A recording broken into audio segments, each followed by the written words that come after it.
TV. ఇప్పుడు మనతోటి రాజకీయ విశ్లేషకులు పురుషోత్తం రెడ్డి గారు ఉన్నారు. నమస్కారం సార్. నమస్తే పవన్ గారు. పురుషోత్తం రెడ్డి గారు, ఏపీ లిక్కర్ స్కామ్ కి సంబంధించి ఇప్పుడు వెంకటేష్ నాయుడు చుట్టూ ఇప్పుడు రాజకీయం అంతా కూడా నడుస్తుంది. ఈ వెంకటేష్ నాయుడు ఏ పార్టీకి చెందినవాడు అనేది ఇప్పుడు ఒక పెద్ద క్వశ్చన్ మార్క్. వైఎస్ఆర్సీపీ చెప్తుందేమో టీడీపీకి సంబంధించిన వ్యక్తి అని. టీడీపీ అయితే విత్ ఆధారాలు, పూర్తి వివరాలు, ఏ రోజు ఎవరెవరిని ఎక్కడెక్కడ కలిశాడు అనేది పూర్తి వివరాలు ఇప్పుడు సోషల్ మీడియాలో పెట్టింది. పవన్ గారు, ఇప్పుడు రాజకీయ పార్టీలు ఎంత బలహీనంగా ఉన్నాయనే దానికి వెంకటేష్ నాయుడు గారి ఉదాంతం బాగా మనకు ప్రబలంగా కనిపిస్తుంది. రాజకీయాలతో సంబంధం లేని వ్యక్తి నేరుగా ప్రజా జీవితంలో ఒక ఆదర్శ విలువలు ఉన్న వ్యక్తి ఏం కాదు. ఆయన అన్ని పార్టీలతో సంబంధం ఉన్న వ్యక్తిగా మిగిలిపోవడం, కవిత ఆయన ప్రొఫైల్ చూస్తా ఉంటే అద్భుతంగా ఉంది. నేపథ్యమేమో పైరవీలు, కానీ ఆయనకు సంబంధాలేమో అపరిమితం. కాబట్టి ఇప్పుడు ఆర్టిఫిషియల్ ఇంటెలిజెన్స్ కూడా వచ్చింది కాబట్టి ఇంక ఎవరు ఆయనకు సంబంధం ఎవరు చెప్పలేరు. ఇంతకుముందు అయితే ఫోటోలు ఆయనతో ఉందా, మనం అంటే సృష్టించవచ్చు. కొన్ని రోజులు పోతే అనలిస్టులు మాలాంటి వాళ్ళు మీలాంటి వాళ్ళతో కూడా సంబంధం అని కూడా పెట్టేయచ్చు గట్టిగా మాట్లాడితే. కాబట్టి వెంకటేష్ నాయుడు నా దృష్టిలో అందరివాడు, అన్ని పార్టీలకు సంబంధాలు ఉన్నవాడు. ఈ 11 కోట్లు అనేది ఆయనకి ఎంత సంబంధం ఉంది, ఆ 11 కోట్లతో ఎవరికి ఎంత సంబంధం అనేది విచారణ సంస్థ తేలాలి. పర్సనల్ గా మాత్రం వెంకటేష్ నాయుడు అనే వ్యక్తి అధికారంలో ఎవరున్నా వాళ్ళతో బాగుంటాడు, అన్ని రాజకీయ పార్టీతో సామాన్య బాంధవ్యాలు నడుపుతారు. అంటే దీన్ని బట్టి అర్థమైంది, ఈ పైరవికారులు అన్ని పార్టీలు మేనేజ్ చేయగలరు అనేది మనకు అర్థమవుతుంది. హై ప్రొఫైల్ నడుపుతారు. అతను ఫ్లైట్స్ అవన్నీ చూస్తున్నప్పుడు ఎవరు అన్నారు, ఆయన వేసుకునే షర్ట్ ₹1,00,000. కాబట్టి ఆయన లెవెల్ అట్టుంది. ఏదో ఆలగడ్డలో స్థిరపడ్డాడు, ఆలగడ్డలో సెటిలర్గా ఉండేవాడు, కర్నూలు జిల్లా. ఆ కర్నూలు జిల్లా వాళ్ళు అడిగితే ఎప్పుడో వచ్చి పోతుంటాడు సార్, మాకు తెలియదు, నాన్ లోకల్ లాంటి వ్యక్తి. ఆయన లెవెల్ మాత్రం మామూలుగా ఉండదు, ఎప్పుడు వస్తాడు ఇప్పుడు పోతాడు అంటుంటారు. అంటే పార్టీల నైతికత దెబ్బతింటా ఉంది. అందరితో ఇట్లాంటి వాళ్ళు అందరితో సంబంధాలు అంటగడుతున్నారు. ఇప్పుడు తేలాల్సింది వెంకటేష్ నాయుడు ఏ పార్టీ అనేది అనుకున్నా ఆ డబ్బులు దొరికాయా, నిజంగా ఆ డబ్బులు వెంకటేష్ నాయుడు ఎవరి ద్వారా మేనేజ్ చేసినాడు, ఇది తేలాలి. కొంత టైం లైన్ టీడీపీ బయట పెడుతోంది. జగన్ కి చెవిరెడ్డికి వెంకటేష్ నాయుడు అత్యంత సన్నిహితుడు అని చెప్పడానికి టెక్నికల్ ఎవిడెన్స్ ఉంది. 6/6/2023న వెంకటేష్ నాయుడు విజయసాయిరెడ్డి, బాలాజీ గోవిందప్ప, బూనేటి చాణిక్యలతోటి జర్నలిస్టు కాలనీలో ఉన్నాడు. 18/6/2023న మిథున్ రెడ్డిని అపోలో ఆసుపత్రి వద్ద కలిశాడు. 27/6/2023న వెంకటేష్ నాయుడు సైమన్లలో బయాలజికల్ లిమిటెడ్ వద్ద కలిశారు. ఇలా సజ్జల శ్రీధర్ రెడ్డిని మెహదీపట్నంలో కలిశాడు. వీళ్ళంతా కూడా లిక్కర్ స్కామ్ లో ప్రధాన నిందితులు. ఈ ప్రధాన నిందితుల్ని వెంకటేష్ నాయుడు ఎప్పుడెప్పుడు కలిశాడు, ఎక్కడెక్కడ కలిశాడు అనేది ఓపెన్ గా ఇప్పుడు బయట పెడుతున్న పరిస్థితి కదా. అంటే ఇప్పుడు ఆ గూగుల్ టేక్అవుట్ ఏ మేరకు సైంటిఫిక్ అనేది మనకు తెలియదు, కానీ మీరు చెప్పిన సంబంధాలని ఇప్పుడు లిక్కర్ కేసులో ఉన్నవాళ్ళు, అరెస్ట్ అయి ఉన్న వాళ్ళు కానీ ఇంకోటి కానీ, దీనికి జగన్ గెట్ట సంబంధం అనేది ఇక్కడ ప్రాథమిక అంశం. ఇప్పుడు ఉదాహరణకు సజ్జల భార్గవ్ అని, సజ్జల అనే పేరు ఉంది కాబట్టి రామకృష్ణారెడ్డికి చెప్పేస్తున్నారు. నిజానికి సజ్జల భార్గవ్ వేరు, సజ్జల శ్రీధర్ వేరు. ఇప్పుడు అరెస్ట్ అయిన ఆయనకి సజ్జలకు సంబంధం లేదు, అంటే రక్త సంబంధాలు. నేను సజ్జల భార్గవ్ లాగా ఆయన ఒక వ్యాపారస్తు, ఎస్పీవై రెడ్డికి సంబంధించినటువంటి రిలేటెడ్ ఏదో ఉన్నట్టున్నాడు, నంద్యాల డిస్టలరీకి సంబంధించినటువంటి డిస్టలరీ వ్యాపారస్తుడు. కాబట్టి ఆయన అరెస్ట్ చేశారు. ఇప్పుడు ఈయనకి ఫోన్ నెంబర్ ఏదో మాట్లాడినట్టున్నాడు. నేను ఇంత ముందు ప్రస్తావించాను కదా, హై ప్రొఫైల్ ఉన్న పొలిటీషియన్స్ అంతా చిన్న సంబంధాలు ఉన్నాయి. ఈ గూగుల్ టేక్అవుట్ తీసుకొని ఇతరులతో సంబంధాలు కూడా లెక్కేస్తే ఇప్పుడు వాళ్ళు ఏం చేస్తున్నారు, విచారణ సంస్థ ఏం చేస్తుంది, ఇప్పుడు అరెస్ట్ అయిన ఉన్న వాళ్ళతో అతనికి ఏం సంబంధాలు ఉన్నాయో గూగుల్ టేక్అవుట్ ద్వారా ట్రై చేస్తున్నారు. మిథున్ రెడ్డితో ఎప్పుడన్నా మాట్లాడినాడా, వాళ్ళ ఫోన్ నెంబర్లని, వాళ్ళ కథలికల్ని చేస్తున్నారు. అదే విచారణ సంస్థ అవతల ఉన్న వాళ్ళు కూడా ట్రాక్ చేస్తే, ఇప్పుడు ట్రాక్ చేయరు కదా, వాళ్ళు ఎవరినైతే ఉద్దేశం చేస్తారో వాళ్ళనే ట్రాక్ చేస్తారు. మిథున్ రెడ్డి గారికి మారుతుంది. ఇప్పుడు అదే ఇప్పుడు తెలుగుదేశం పార్టీలో వ్యాపారస్తులందరితో ఈయనకి ఏమైనా సంబంధాలు ఉన్నాయి ట్రాక్ చేస్తే దొరుకుతాడేమో. అంటే ఈ విషయంలో కాదు, ఇంకొక సంబంధాలు నేను ముందు ప్రాథమికంగా ప్రస్తావించినట్టు ఇతను అందరివాడు, పైరవీకారుడు. కానీ పైరవీకారులతో రాజకీయ నాయకులు, ముఖ్యంగా వ్యాపార సంబంధాలు కలిగిన రాజకీయ నాయకులతో విడదీయని అనుబంధం ఏర్పాటు చేసుకుంటాడు. కాబట్టి ఈ అనుబంధంలో వీళ్ళతో మాట్లాడుంటే మాట్లాడవచ్చు. ఏ విషయం మాట్లాడినారు, లిక్కర్ కేసే మాట్లాడినారా, ఇతర వ్యాపారం మాట్లాడినారా, డబ్బులు ఇతర విషయాలు ఏంటో మనకు తెలియదు. ఇప్పుడు మీకు గుర్తుంటే వివేకానంద రెడ్డి కేసులో కూడా ఫస్ట్ అవినాష్ రెడ్డితో ఈ గూగుల్ టేక్అవుట్ గురించే మాట్లాడినారు. మీకు గుర్తుంటే గూగుల్ టేక్అవుట్ పెద్ద చర్చ నడిచింది. అవినాష్ రెడ్డి అది అన్సైంటిఫిక్ గా ఆయన వాదన చేసినాడు. బహుశా ఇప్పుడు సిబిఐ విచారణ పూర్తయిందని చెప్పింది. ఆ ఎఫ్ఐఆర్ లో, ఆ ఛార్జ్ షీట్ లో ఈ గూగుల్ టేక్అవుట్ ఆధారంగా మేము ఇది నిర్ధారించే చెప్తారో లేదో చూడాలి.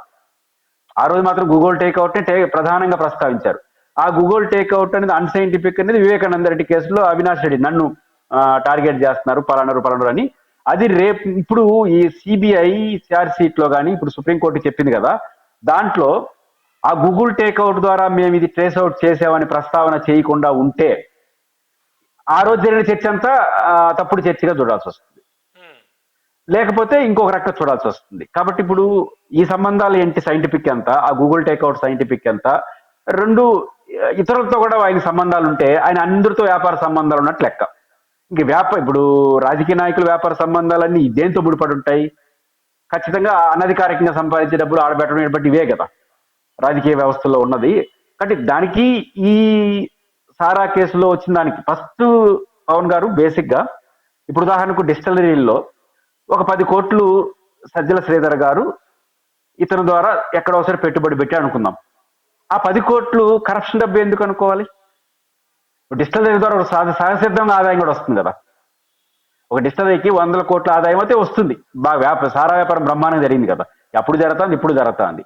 ఆ డబ్బులు పెట్టుబడి పెట్టుంటే, అంటే ఇవన్నీ టెక్నికాలిటీస్.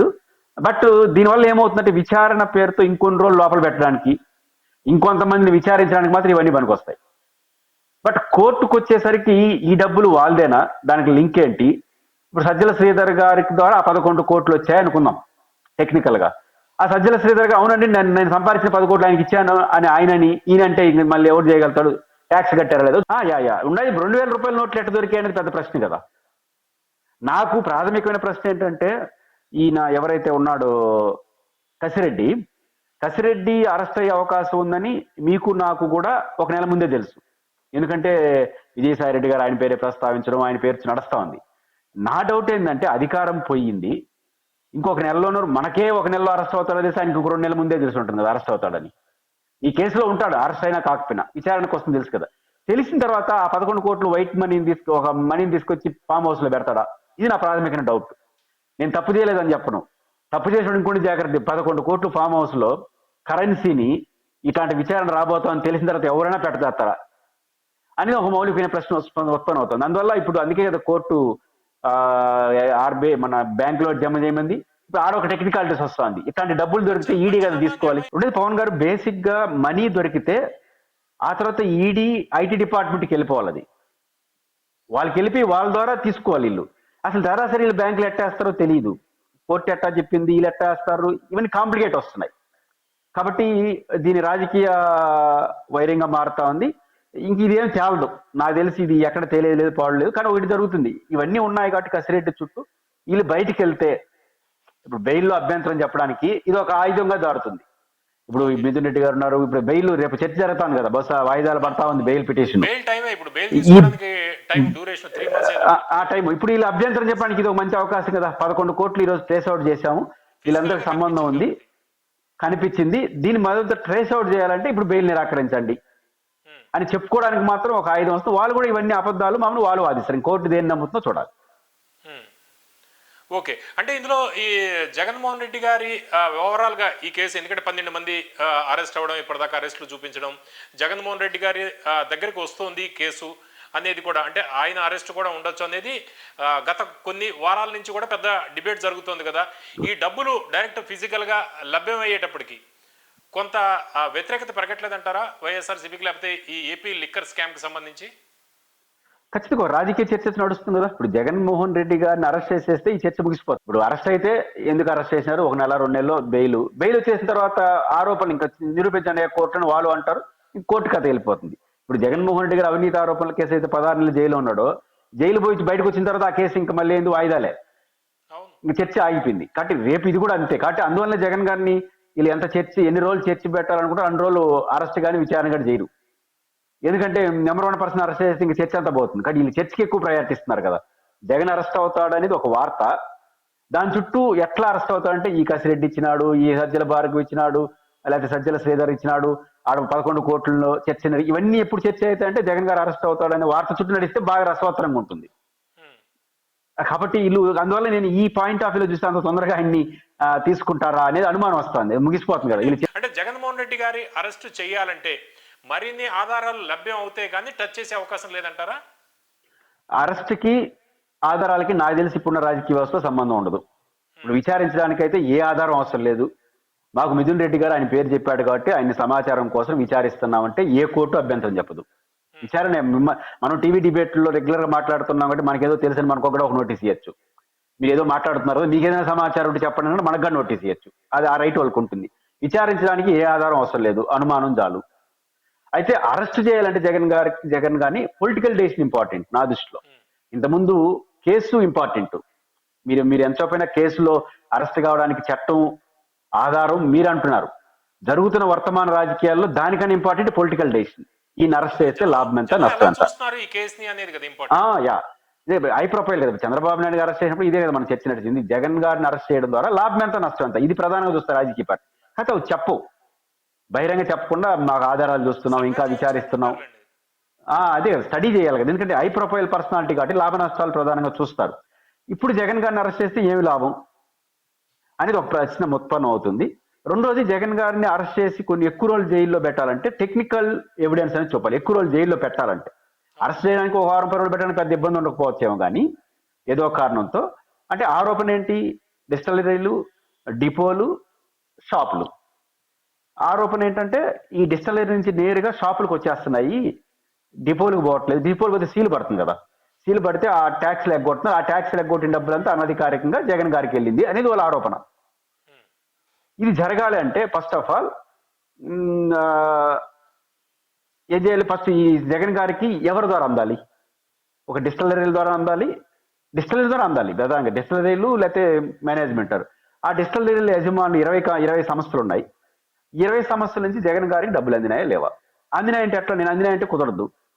ఒకే ఒక అవకాశం బ్యాంక్ ట్రాన్సాక్షన్ లేకపోతే వారు నడుపుతున్న కంపెనీల్లో పెట్టుబడులు పెట్టడమో ఈ లింక్ ఉంటేనే అనుమానానికి కోర్టులు విచారించడానికి స్కోప్ ఉంటుంది. ఇది లేకుండా ఇచ్చున్నా ఇచ్చిపోయినా టెక్నికల్ ఆధారం లేకపోతే ఆగిపోతుంది కదా విచారణ.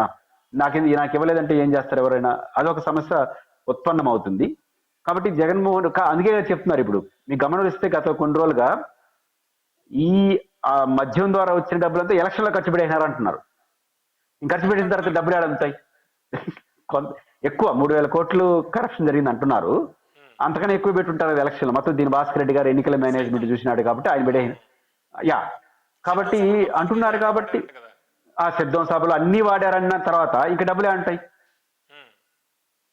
ఇవన్నీ మౌలికమైన ప్రశ్నలు. కాబట్టి ఈ చేస్తున్న ఆరోపణలకి జగన్ గారికి సంబంధం టెక్నికల్ గా కుదరకపోవచ్చు. కాబట్టి ఆ రీత్యా చూసినప్పుడు జగన్ గారిని ఎక్కువ రోజులు పెట్టాలంటే కుదరదు. అరెస్ట్ చేద్దాం ఏమైనా సరే. చంద్రబాబు గారు 52 రోజులు ఉన్నారు, 53 రోజులు పెడదాం. మొదటి సంవత్సరమే కదా, మళ్ళీ మర్చిపోతారు జనం. జగన్ గారిని అయితే చంద్రబాబు గారు అయితే ఎలక్షన్ ముందు అరెస్ట్ చేశారు కాబట్టి అది చర్చనీయాంశం అయింది. ఇప్పుడు అది లేదు కాబట్టి అయిపోతుందని వాళ్ళు అనుకుంటున్నారు.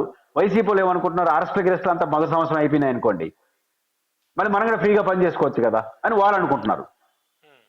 రెండు వాళ్ళు ఎట్లా అనుకుంటే వీళ్ళు ఎట్లా అనుకుంటున్నారు. ఇది రెండింటికి అడ్వాంటేజ్లు డిసడ్వాంటేజ్. రెండోది ఇప్పుడు మేము ప్రజా సమస్యలు ప్రస్తావిస్తుంటే వరుస అరెస్టులు చేసి మమ్మల్ని ఇబ్బంది పెడుతున్నారని టోన్ కూడా ముందుకెళ్తుంది కదా. ఇది ఎక్కువగా పొలిటికల్, జగన్ అరెస్ట్ అనేది పొలిటికల్ డిస్కషన్ చుట్టూ నడిచిపోతుంది కాబట్టి కొంచెం జాగ్రత్తగానే ఉంటారు.